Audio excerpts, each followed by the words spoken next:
ऐसे नायाब सिक्के जो कि गजनवी की सल्तनत से लेके ब्रिटिश एम्पायर तक पहुंचे। एक लंबी सी बार थी जो थोड़ी बैंड हुई थी और उसको कहते थे बेंट बार, लेकिन उसका लोकल नाम था शातमान सिक्का। ये सिक्का उस दौर का है जब अंग्रेज यहाँ पे राज करते थे और हिंदुस्तानी महकूम थे। ये एक ऐसी सोच है जो मेरे ख्याल में हर उस दिमाग में पनपती है जिस दिमाग में कहीं भी लाहौर से मोहब्बत का ताल्लुक होता। शाह शुजा दुरानी का सिक्का है और इसे 1 रुपया है, चांदी में 1 तोले का। सिक्के बाकी रह जाते हैं लेकिन सल्तनतें फैलती हैं और फिर सुकड़ जाती।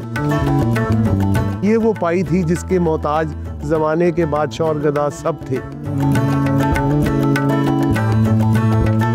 तारीख़ इंसानी में इंसान के किरदार को अगर आप देखें तो उसके किरदार के अंदर जो सबसे ज़रूरी अंसर था वो था नकदी, करेंसी, सिक्का साजी। ये वाली सनत कितनी पुरानी है और इस सनत ने इंसानों के तारीख़ के पहलू को किस हद तक उजागर करने में मदद दी है, इसको जानने के लिए आज हम मौजूद हैं। अस्सलाम वालेकुम जी, आप देख रहे हैं अवाम की आवाज़ और मैं हूँ आपका होस्ट हमजा साजिद राना। मौजूद हैं आज एक ऐसे इंसान के साथ जिसने लाहौर की तारीख़ को सिर्फ अपना प्रोफेशन, अपना रोज़गार का ज़रिया नहीं बनाया बल्कि अपना पैशन भी बनाया। ऐसे ऐसे सिक्के, वो नायाब सिक्के जो कि लाहौर की तारीख़ के साथ मंसूब है, बल्कि ये कहना गलत नहीं होगा कि बरे सगीर की तारीख़ के साथ मंसूब है, वो उनके पास कलेक्शन मौजूद है। इनसे जानते हैं। मेरे साथ मौजूद है सैयद हादी हसन जो कि असिस्टेंट डायरेक्टर है बॉर्ड सिटी के टूरिज़्म डिपार्टमेंट के साथ, और साथ साथ इन चीज़ों को, इन नायाब चीज़ों को आपकी नज़र से रोशनास करा रहे। Sir, very warm welcome. Thank you so much. कैसे हैं आप? मुझे ये बताएं, ये शौक कब आपने पाला और इस शौक ने, मैं समझ सकता हूँ इस वक्त ये जो मेरे हाथ में सिक्का है ये मुगल बादशाह मोहम्मद शाह रंगीला के दौर का है और इसके ऊपर लाहौर एम्बोज है। Sir, over to you. ये चीज़ें उन्हीं के हाथ में अच्छी लगती हैं जो इसके कदरदान हो। ज़रा मुझे ये बताइए ये शौक कहाँ से बना? और मैं ये बताता चलूँ, इस वक्त हम वॉल सिटी के दिल्ली गेट के अंदर एक अहाते में बैठे हैं। जी सर। बेसिकली मैं असिस्टेंट डायरेक्टर टूरिज़्म हूँ यहाँ पे, और एक और चीज़ है कि मैं आर्ट हिस्ट्री में PhD भी कर रहा हूँ। वाह। और आप कह सकते हैं कि मैं आर्ट हिस्टोरियन भी हूँ। तो जी बचपन से बेसिकली मुझे शौक़ था हिस्ट्री को पढ़ने का, किसी न किसी तरीके से उसको स्टडी करने का। और स्टडी करने के लिए किताबें तो एक जगह है, बिल्कुल सोर्स ऑफ इंफॉर्मेशन है। उसके अलावा अगर आप देखें, जैसे मज़ीद आप उसको डिग करते जाएँ हिस्ट्री को, तो जो सबसे प्राइम सोर्सेज ऑफ इंफॉर्मेशन बनती हैं उनमें एक चीज़ है सिक्का। एक तो सिक्का आपके लिए कलेक्ट करना भी आसान है, दूसरा अगर पाकिस्तान के कॉन्टेक्स्ट में देखें तो मिल भी आसानी से जाते हैं और वक्त गुजरने के साथ डिकम्पोज भी लेट हो। जी बिल्कुल। तो मैंने सिक्के जमा करने शुरू किए तकरीबन आज से 10 साल पहले। और क्योंकि मैंने ऐसा ऐसा करके ही बंदा सीखता है। पाकिस्तानी हिस्ट्री पहले पढ़ा था तो तब मैंने उससे रिलेटेड सिक्के जमा करने शुरू किया। तो जैसे जैसे इंडियन हिस्ट्री पढ़ी, फिर मैंने इंडियन हिस्ट्री से रिलेटेड सिक्के शुरू कर दिए। जैसे अभी आपने मुग़ल दौर का सिक्का देखा, ये मैंने ख़रीदा। फिर इस तरह से बहुत सारी हमारी डायनेस्टीज़ है, मुग़ल डायनेस्टी है, दिल्ली सल्तनत है, फिर उसी तरह से ब्रिटिश, सिख दौर, और ये सारे से मैं सिक्के जमा करने शुरू किया और अब एक अच्छी खासी कलेक्शन मेरे पास मौजूद है। अच्छा, एक मुझे चीज़ बताएं, ये शौक़ की शुरुआत आपने जिस तरह बताया, यकीनन ढूंढने से तो खुदा भी मिल जाता है, लेकिन अब इन सिक्कों की हम शुरुआत करेंगे आपके साथ। लेकिन क्यों ना ऐसा किया जाए कि हम दिल्ली गेट के डिफरेंट जगहों से गुजरते हैं और इन सिक्कों को रेफरेंस टू द कॉन्टेक्स्ट के साथ लेके चलते। क्या कहते हैं आप? जी ज़रूर, बिल्कुल। तो व्यूअर्स, हम आपको दिखाते हैं दिल्ली गेट के अंदर के मनाजिर भी और इनके साथ गुफ्तगू करते हैं और ऐसे नायाब सिक्के जो कि गजनवी की सल्तनत से लेके ब्रिटिश एम्पायर तक पहुंचे, उन तमाम सिक्कों से आपको रूबरू कराते हैं। हमारे साथ रहिएगा।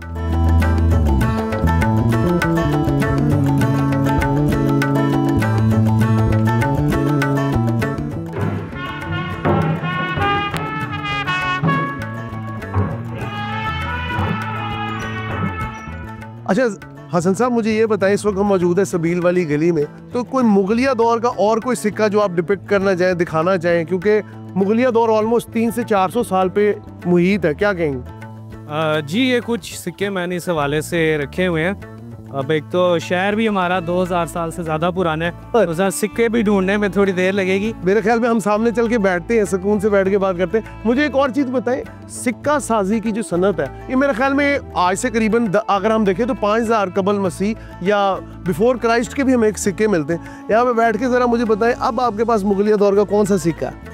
सबसे पहले तो आपने जैसे भी हमारे सिक्कों की तारीख के बारे में बताया, मैं थोड़ा सा इसमें ऐड करना चाहूँगा जी कि बेसिकली जो सिक्कों की तारीख है वो 2600 आज से 2600 साल पहले तक जाती है। ठीक है। यानी 600 BC में दुनिया का पहला सिक्का बनाया गया था लीडिया में, जो आजकल के दौर में तुर्की में आता है। ठीक है। और उसी दौर में जब लीडिया में सिक्का बनाया जाता था, उसी दौर में यहाँ हमारे इंडिया में भी पहला सिक्का बन गया था। अच्छा, मतलब हम पैरेलल चले हैं, तहजीब वाइज भी और तरक्की वाइज भी। जी जी बिल्कुल। और उस सिक्के का मैं आपको नाम बताता चलूँ, वो चांदी का 1 तोले का सिक्का था। ठीक है। एक लंबी सी बार थी जो थोड़ी बैंड हुई थी और उसको कहते थे बेंट बार, लेकिन उसका लोकल नाम था शातमान सिक्का। शातमान सिक्का उस दौर की जुबान के मुताबिक। उस दौर की जुबान के मुताबिक।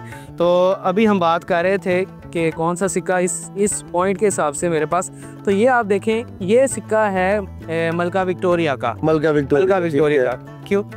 और ये बेसिकली मलका विक्टोरिया का दौर शुरू होता है 1837 से, ठीक है, 1901 तक। और उसी दौर में ये दिल्ली गेट को दोबारा से बनाया गया। उनके दौर में बिल्कुल तबाह हो गए हुए थे ये वाली साइड्स, तो मलका विक्टोरिया के दौर में दिल्ली गेट की तज़ीन और आराइश की गई। और उस ही दौर के हिसाब से आप सिक्का, आप इसकी तस्वीर देखेंगे तो ये क्योंकि 1890s का है, ये देखिए जी व्यूअर्स, 1 रुपी इंडिया 1892 और पीछे क्वीन विक्टोरिया। ये गदर के बाद के सिक्के हैं। 1857 की जंग आज़ादी के बाद जब ये इलाके तबाह हाल हो गए थे, जिस तरह के हमें हादी साहब ने बताया कि इन इलाकों को दोबारा से रीवैप किया गया, दिल्ली गेट हो, रोशनाई गेट हो, शाही इमाम हो, ये सारे इलाकों को रीवैप किया गया। और ये सिक्का उस माजी की गम-माजी करता है जिस माजी पे आज शायद सारी अवाम फ़ख्र नहीं करती। कुछ लोग उसे कैदोबंद की और सोबतों का दौर भी कहते हैं। तो ये सिक्का उस दौर का है जब अंग्रेज़ यहाँ पे राज करते थे और हिंदुस्तानी महकूम थे।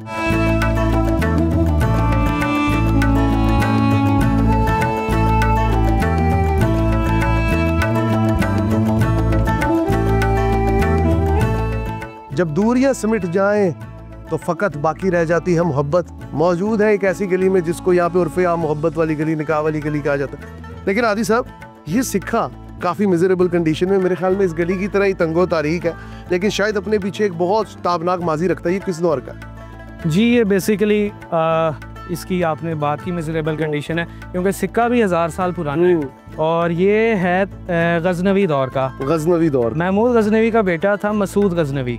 नेपाल में करीबन 1000 साल, ऑलमोस्ट 980 ईयर्स। तो मतलब 1000 साल। जी जी। तारीख की झरोकों से निकाल के लिए आपके लिए लाए 1000 साल पुराना सिक्का, जो कि गजनवी, जिसको कुछ लोग बुत शिकन कहते हैं, कुछ लोग पता नहीं क्या क्या कहते हैं, लेकिन हिस्ट्री के ताल्लुक रखने वाले या तारीख के तालिब इल्मों के लिए ये एक यादगार नहीं, ये एक ऐसी सोच है जो मेरे ख्याल में हर उस दिमाग में पनपती है जिस दिमाग में कहीं भी लाहौर से मोहब्बत का ताल्लुक होता है।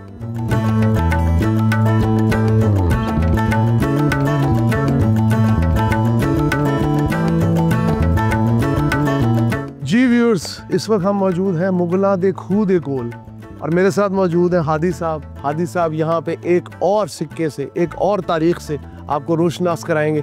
जी सर, अब हमारे पास क्या है देखने के लिए, क्योंकि मेरे ख्याल में आपकी कलेक्शन तो इतनी बड़ी है कि शायद ये गलियाँ ख़त्म हो जाए, वो कलेक्शन ही ख़त्म हो सकती। काइंडली दिखाएं।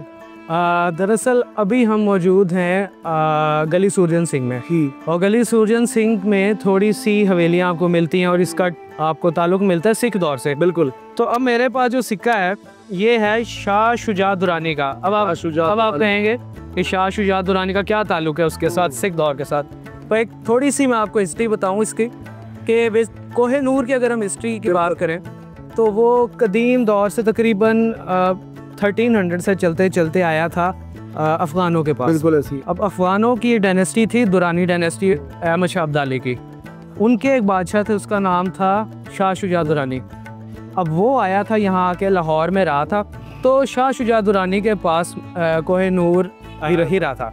तो उसी दौर में रंजीत सिंह ने पंजाब पे कब्ज़ा किया, लाहौर के ऊपर कब्ज़ा कर लिया। और उसे पता था कि यहीं पे अंदरून में शाह शुजा दुरानी छुपा हुआ है। वो उससे मिला, उससे मिल के उसने उससे एक जगह पे कैद किया था और लाहौर में ही उससे कोहिनूर हीरा छीन लिया था। अब ये अगर आप सिक्का देखें तो ये उसी शाह शुजा दुरानी का सिक्का है और इसलिए 1 रुपया है, चांदी में 1 तोले का।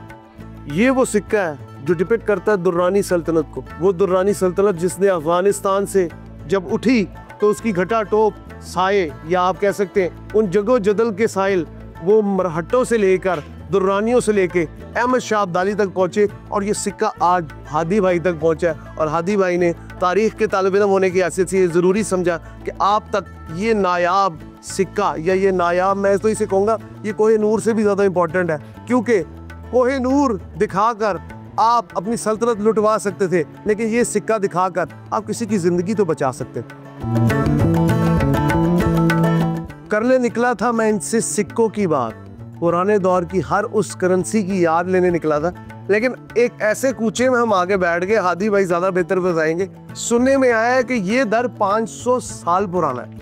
हादी भाई ज़रा मुझे बताएं, मैं थोड़ा परेशान हूँ और ये मेरे बैकग्राउंड में जो फवारा है इसकी भी ज़रा बताएं तारीख़ी अहमियत। जी, बेसिकली अभी हम जहाँ मौजूद हैं ये 500 साल पुरानी फवारे वाली बैठक है। ठीक है। ये एक दौर में हवेली मियाँ सुल्तान का हिस्सा थी, और जैसे कि मुझे यहाँ की हिस्ट्री का थोड़ा सा मालूम है कि ये 3 मंजिलें हैं और यहाँ इसे फवारे वाली बैठक क्यों कहा जाता है, उसकी वजह ये फवारा है जो आप हमारे पीछे मौजूद है। ये देखिए व्यूअर्स, मुझे उठना ज़रूर पड़ेगा लेकिन मैं इस बात को ज़रूरी समझूंगा, ये वो फवारा है जो मेरे ख्याल में पीछे कुएं से अटैच है। जी जी, होता ये था दरअसल मुग़ल दौर से, बल्कि उससे भी पहले से ये एक चल रहा है कि हमारी जो पुरानी बिल्डिंग्स होती थी उसमें हवा और पानी को कंट्रोल करके एक कमरे का जो टेम्परेचर है उसको मेंटेन किया जाता था। जैसे कदीम दौर में बाउलियाँ होती थी, फिर जैसे जैसे आगे करके हवेलियाँ बनी, बिल्कुल, तो उनमें इसी तरह से कुएं के थ्रू पानी निकाला जाता था, जैसे फवारों से पानी कमरे में स्प्रिंकल किया जाता था। फिर एक तरह से आपके कमरे का जो टेम्परेचर है वो मेंटेन हो जाता था। फिर इस फवारे की खास बात मैं आपको बताऊं कि पानी जो निकलता था, बाकी का पानी इस पीछे एक ड्रेनेज है उसके थ्रू वापस उसी कुएं में चला जाता था। अच्छा, मतलब ज़ाया नहीं होता था। जी जी बिल्कुल।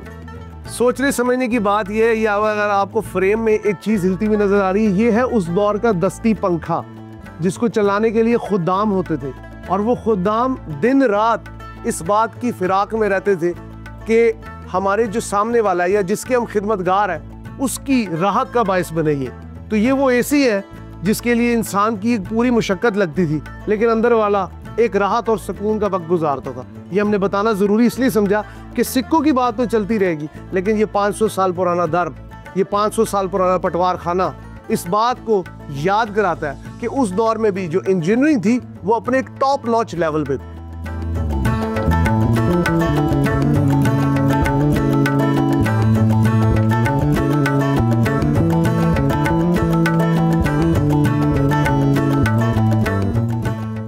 लौह भी तू या मोहम्मद, कलम भी तू या मोहब्बत, तेरा वजूद अल किताब। मौजूद है इस वक्त सादिकैन की बैठक के अंदर, और साथ मेरे मौजूद है हादी भाई, एक और ऐसा सिक्का लेकर, एक और ऐसी तारीख लेकर जिससे रोशनास हो के शायद आपकी रूह भी राजी हो जाए। जी, कौन सा सिक्का हमें दिखाएंगे? जी, अब क्योंकि हम मौजूद हैं बैठक सादिकैन में, और सादिकैन की बात हो तो बात आती है आर्ट की। बिल्कुल। तो अब यहाँ मैंने 2 आपके सामने सिक्के रखे हुए हैं। एक सिक्का आप देख सकते हैं किंग जॉर्ज द 4th का, किंग जॉर्ज द 4th, जो कि क्वीन एलिजाबेथ के दादा थे। ठीक है। और दूसरा सिक्का आप देख सकते हैं, ये है बादशाह जहांगीर का, और ये भी बेसिकली लाहौर से ही ढाला गया था। अब ये दोनों क्यों सिक्के यहाँ पे रखे गए हैं? इन दोनों में डिफरेंस है बेसिकली इनके आर्ट का। थोड़ी आर्ट पे बात, दुश्मनदारी भी है, एक तरफ मुगल है, दूसरी तरफ अंग्रेज साम्राज्य। जी बिल्कुल।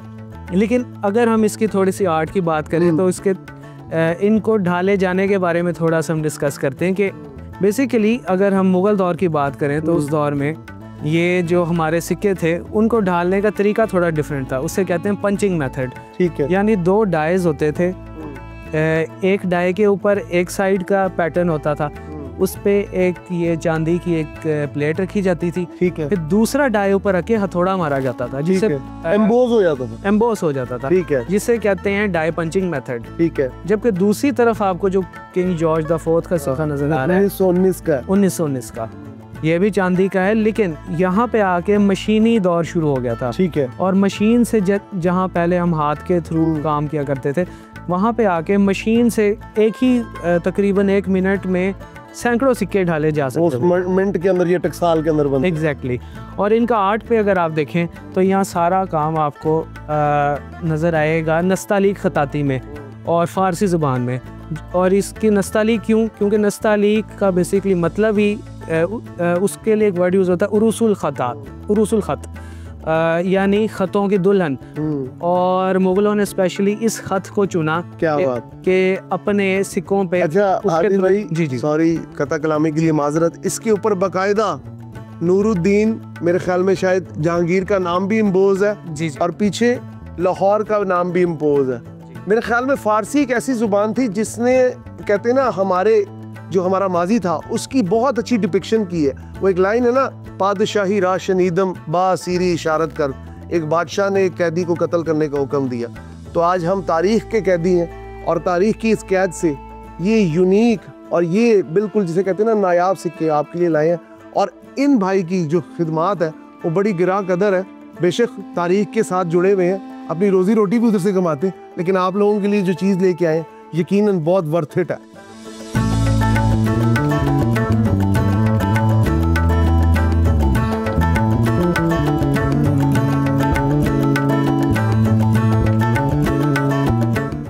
एक ऐसी जगह पे मौजूद हूँ जिसका जिक्र करना मैं मुनासिब ज़रूर समझूंगा। सादकैन की गैलरी के अंदर या सादकैन की बैठक में आप आए तो आपको यकीनन माजी, हाल और मुस्तकबिल तीनों का आपस में तवाज़ुन बहुत अच्छे तरीके से समझ आया था।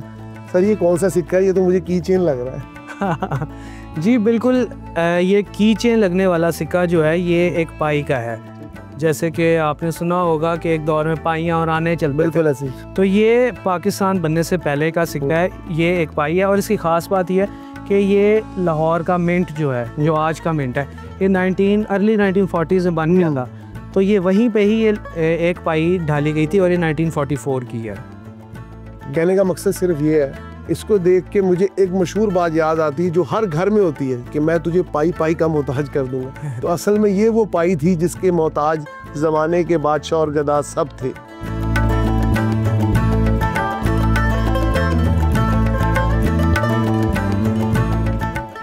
गुजरे जो तेरी गली से आखिरी बार नजर आया तेरा चुबारा, तुझसे मिलने की रहेगी हसरत इस दिल में दोबारा। बात करते हैं एक और सिक्के पर। मेरे साथ हादी भाई मौजूद है। आप हैरान हो रहे होंगे हमारा जो आज का प्रोग्राम है वो किस तरह के मिजाज के ऊपर चल रहा है। आज भी ये कौन सा सिक्का है ज़रा बताइएगा। जी बेसिकली ये सिक्का जो है ये बड़ा एक अच्छी खासी इम्पोर्टेंस का हामिल है। ये सिक्का है ब्रिटिश इंडिया का आखिरी सिक्का, ठीक है, और उस दौर में किंग जॉर्ज द सिक्स्थ की हुकूमत थी। तो इंडिया पाकिस्तान बनने से पहले जो ब्रिटिश दौर में आखिरी सिक्का निकाला गया था वो ये है 1 रुपये का। इसके एक तरफ आप किंग जॉर्ज द सिक्स्थ की तस्वीर देख सकते हैं और दूसरी तरफ द लाइन ऑफ इंडिया जो कि ब्रिटिश एम्पायर का एक समझ लें एम्बलम था, एक शेर, उसकी तस्वीर आपको नज़र आएगी। अच्छा, इसमें जो एक चीज़ बताने की है कि ये line of India British empire का था, हालांकि इन्होंने जो मुगल एम्पायर थी उनके झंडे के ऊपर टाइगर बना होता था। ऐसे ही है जी मुगल एम्पायर के झंडे के ऊपर टाइगर बना होता था और पीछे एक सूरज होता था। उनका भी क्लेम यही था कि हमारी सल्तनत का शायद सूरज कभी नहीं डूबेगा। और ताजे बरतानिया के बारे में तो कहा जाता है कि इनका सूरज कभी गरूब नहीं होता। जी, तो ये बात इस चीज़ की गमाज़ी है कि सिक्के बाकी रह जाते हैं लेकिन सल्तनतें फैलती हैं और फिर सुकड़ जाती हैं।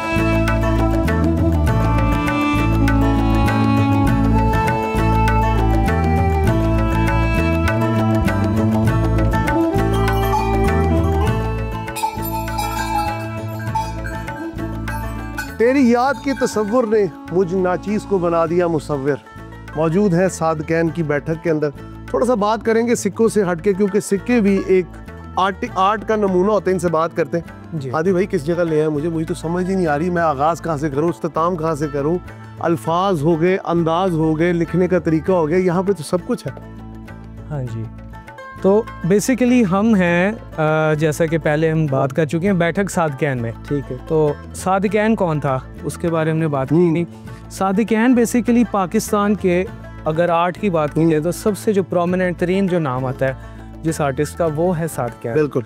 और सादकैन का थोड़ी सी उनके बारे में बता दूं तो सादकैन का ताल्लुक बेसिकली अमरोहे से था, जो कि इंडिया में एक छोटा सा कस्बा है। ठीक है। सादकैन यहाँ पाकिस्तान आए, उन्होंने आके अपना एक क्यूबिज्म और एब्स्ट्रैक्ट एक्सप्रेशनिज्म उन सबको मिला के उन्होंने अपना एक आर्ट का एक तरीका निकाला था। सही। फिर उन्होंने उनकी बड़ी बात यह है कि उन्होंने बड़े लेवल पे म्यूरल्स बनाए, जो कि आप Lahore museum, state bank museum, बिल्कुल उसी तरह मंगला डैम और बहुत सारी जगहों पे देख सकते हैं। फिर उनकी खतातियाँ आपको मिलेंगी जो उनकी अपनी रुबायात पर बेस करती हैं। अच्छा आदि भाई, एक और चीज़ मैं पूछना चाहूँगा कि कहते हैं कि जो मुसव्विर होता है या आर्टिस्ट होता है जी, ये बागी होता है, लिखारी बागी होता है। जिस तरह हमने मंटो को देखा, माशरे से बगावत करके उन चीज़ों को पोर्ट्रे किया। जिस तरह लोग कहते थे कि ये जो लिखते हैं उसमें नंग धड़ंग अंदाज होता है, वो कहते हैं जैसा माशरा है मैं वैसा ही दिखा रहा हूँ। बिल्कुल। आर्टिस्ट के बारे में क्या कहना है प्राइमरली अगर सादकैन को देखें? जी, अब बहुत अच्छी आपने बात की, बिल्कुल एंड टाइम पे आपने रिलेटेड पर्सन के बारे में बोल दिया। अच्छा जी, असल में जैसा कि आपने बताया कि एक आर्टिस्ट बागी होता है, तो सादकैन भी इस चीज़ पे पूरा उतरते थे। सादकैन बेसिकली कहा करते थे अपने आप को द आर्टिस्ट ऑफ गटर। वो कहते थे कि मैं वो वाला आर्टिस्ट नहीं हूँ जिसकी पेंटिंग्स आपको बड़े ऐवानों में मिलेंगी या जो आर्टिस्ट अपनी पेंटिंग्स करोड़ों रुपए में बेचेगा। कहते हैं उन्होंने कभी अपनी ज़िंदगी में अपनी एक भी पेंटिंग बेची नहीं। और वो कहते थे कि जो सोसाइटी का नंग धड़ंग है, जो सोसाइटी की गुर्बत है, मैं अपनी पेंटिंग के थ्रू वो आम के सामने लाता हूँ। जैसा कि आप यहाँ पे देख सकते हैं दीवार पे उनकी पेंटिंग्स के प्रिंट्स हैं, उसमें भी आपको एक आम इंसान की का स्केलेटन नज़र आएगा, बगैर सर के इंसान मिलेंगे। बिल्कुल ऐसे लगेगा कि जैसे इंसान, गरीब इंसान को पोर्ट्रे किया गया, और डल कलर्स और वो सब कुछ जो उनकी इमेजरी है वो बताती है कि सादकैन किस तरह से सोसाइटी से बगावत कर रहे थे अपने आर्ट के थ्रू, और किस तरह से उनके आर्ट को उन्होंने अमल कर दिया अपने इस सब्जेक्ट के थ्रू।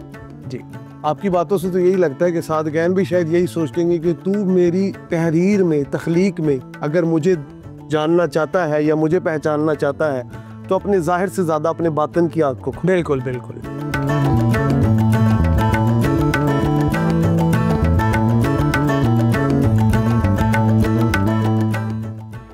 जी व्यूअर्स, मौजूद है इस वक्त मस्जिद वजीर खान के मरकजी गेट के आगे मौजूद है मेरे साथ हादी भाई, जो कि असिस्टेंट डायरेक्टर है वॉल्ट सिटी के। शौक है सिक्के जमा करने का। मेरे ख्याल में आखिरी कुछ सिक्के रह गए हैं, वो नायाब सिक्के जिन्होंने सल्तनतों को सल्तनत बनने में बहुत मदद दी। दिखाइएगा जरा जी, अब कौन से सिक्के रह गए? जी, अब एक बड़ा इंपॉर्टेंट सिक्का है। ये सिक्का है रंजीत सिंह का। अच्छा। रंजीत सिंह के जो महाराजा पंजाब थे 1799 से 1839 तक की उनकी हुकूमत थी, और क्योंकि हम तारीखी मस्जिद वजीर खान के सामने मौजूद हैं, और जब रंजीत सिंह ने इस लाहौर पे कब्जा किया था तो ख़ास तौर पे जो हमारा रॉयल ट्रेल दिल्ली गेट से यहाँ तक का हिस्सा है, इस पे उनका स्पेशल फोकस था। उनके दौर में आके सिखों ने आके इस एरिया पे भी काफ़ी ज़्यादा हवेलियाँ भी काफ़ी उस दौर में बनी। बिल्कुल, हवेलियाँ क्रिएट की, और मस्जिद वजीर खान के इर्द गिर्द उनकी काफ़ी हवेलियाँ मौजूद हैं। तो इस सिक्के की अगर हम बात करें तो आम आवाम के जो उनको एक आइडिया है कि सिख दौर में गुरमुखी सिक्कों पे मौजूद। बिल्कुल, ये सिक्का उस इम्प्रेशन को तोड़ता है कि इस पे आप देखेंगे फारसी ज़बान में अकाल का वर्ड यूज़ हुआ है कि जो अकाली दल और इस तरह के जो सिख जो टर्म्स हैं, अकाल पुरख, ठीक है, ठीक, वो इस पे आपको मिलेंगी। और दूसरा एक और चीज़ मैं आपको बता दूं कि सिख दौर में ये एक आपको पत्ते का निशान मिलेगा जी। सिख कॉइनेज और सिख जो बाकी आपको अशिया मिलेंगे उन पे पत्ता, और ये पीछे ये फारसी ज़बान, ठीक है। ये चीज़ उस दौर में सिख इमेजरी जो है उसको शो करती है। राइट। ये जी सिख दौर का वो सिक्का है, मैं सिक्का कहने लगा था, सिक्की का लफ्ज़ ही ऐसा है जो कि सिख दौर की निशानी के तौर पे यहाँ पे मौजूद है। रंजीत सिंह, वो रंजीत सिंह जो शेखुपुरा या कुछ लोग पिंडी भटिया का रेफरेंस देते हैं, वहाँ से उठा, एक आंख ना होने के बावजूद पूरे पंजाब पे कब्जा किया, पठानों को उस तरफ धकेल दिया, अंग्रेजों को इस तरफ धकेल दिया, और बीच में खड़ी की पंजाब की वो एम्पायर जो आज भी हमारे जो चढ़ता पंजाब है उधर के लोगों को अच्छे तरीके से याद है। और इसके ऊपर जिस तरह इन्होंने कहा कि एक ओमकार का कॉन्सेप्ट है इसके अंदर, या अकाल पुरख का कॉन्सेप्ट है, इसका मतलब क्या? एक खुदा की इबादत, वहदानियत की इबादत, और सिखों और मुसलमानों को जो चीज़ जोड़ती है वो शायद खुदा का एक या वहदानियत का जो तस्वुर है वो जोड़ता है। दूसरा सिक्का कौन सा है जी, जरा दिखाइएगा। दूसरा और बल्कि ये आखिरी सिक्का आज का और सबसे इम्पोर्टेंट सिक्का है, ये सिक्का है हिंदू शाही दौर का। जैसे कि माय गॉड, ये तो इसका तो डिजाइन भी बड़ा डिफरेंट है, यूनिक है। मुझे तो ऐसे लगता है जिस तरह को बहुत एंशिएंट रोमन एम्पायर के सिक्के हैं। बिल्कुल, ये इसे हिंदू शाही दौर का सिक्का कहते हैं। अब एक आपने स्टोरी जानते होंगे कि जब महमूद ऑफ गजना ने जब लाहौर पे कब्जा किया था, उस दौर में इन्हीं हिंदू शाही बादशाहों की हुकूमत थी। उनमें आनंदपाल थे, समुंदपाल, और इस तरह से पाल डायनेस्टी थी। वो बादशाहों में से आखिरी बादशाह जो थे, ये उनके दौर का सिक्का है। और इसकी ख़ास बात है, इससे वो कहते हैं बुल एंड हॉर्समैन कॉइन, क्योंकि पीछे आप जैसे देखेंगे इस पे एक घुड़सवार की तस्वीर है एक तरफ और दूसरी तरफ एक बैल की तस्वीर है। बिल्कुल। और ये उनकी फर्टिलिटी और उनकी माइट, फर्टिलिटी गाय के थ्रू शो होती है और माइट यानी उनकी अजमत बिल्कुल वो घुड़सवार के थ्रू शो होती है। ये सिक्का देखिए जी, ये राजपूत दौर की याद दिलाता है। वो राजपूत जो कौम ही, जो जात ही तलवारों के साए में पली, वो राजपूत जिन्होंने शायद तारीख में इस चीज़ को लिखा है कि अगर उनकी गर्दन भी कट जाए तो उनका धड़ लड़ता है। ये सिर्फ एक फिल्मी डायलॉग नहीं, ये एक हकीकत है।